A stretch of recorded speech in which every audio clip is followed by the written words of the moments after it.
Corporate restructuring in the modern economy takes place every day, also in Europe. Too often it is driven by short-term interests of the capital market and shareholders. It often leads to a drastic downsizing or the worsening of work conditions for employees.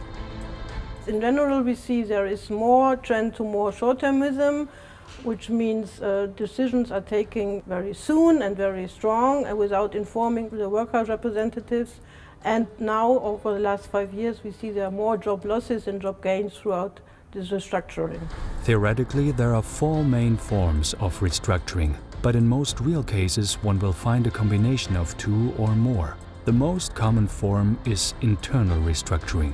It normally includes reorganization, contracting out in public services, and other forms of rationalization. Often it is also the introduction of new technology that bring changes.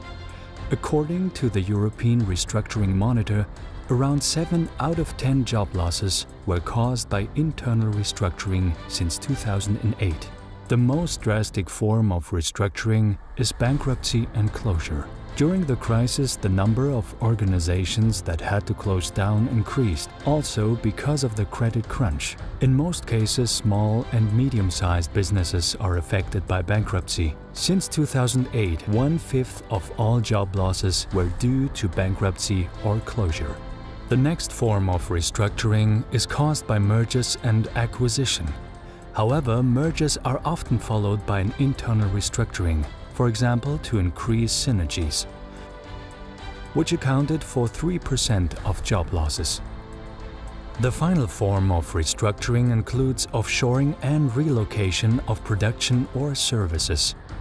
In recent years, this was related to around 4% of all job losses in Europe.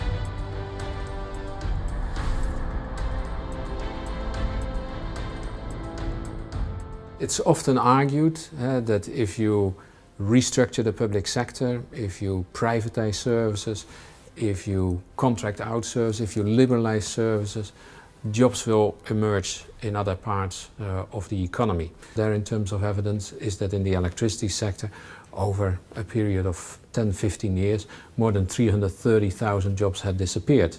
But we can't see the evidence in other sectors. From 2008 to 2014, restructuring in Europe created about 1.4 million new jobs.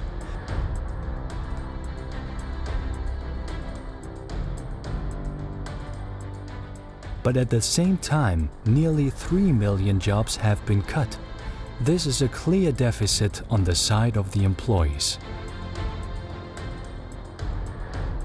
We quite frankly see a dramatic tendency that the medium-skilled jobs, the medium-paid jobs are disappearing. We have seen this already in industry, in manufacturing, but now we see this in the services sector. We see a certain split that we get more high-level, high-skilled jobs, which are also high-paid, of course, and we get an increasing number of jobs which are low-paid, precarious. Even though it's mandatory, there is often no consultation with the employee representatives and trade unions. Social considerations often do not play any role either. In many cases, the affected employees only receive notice of staff reduction when the decision has been made.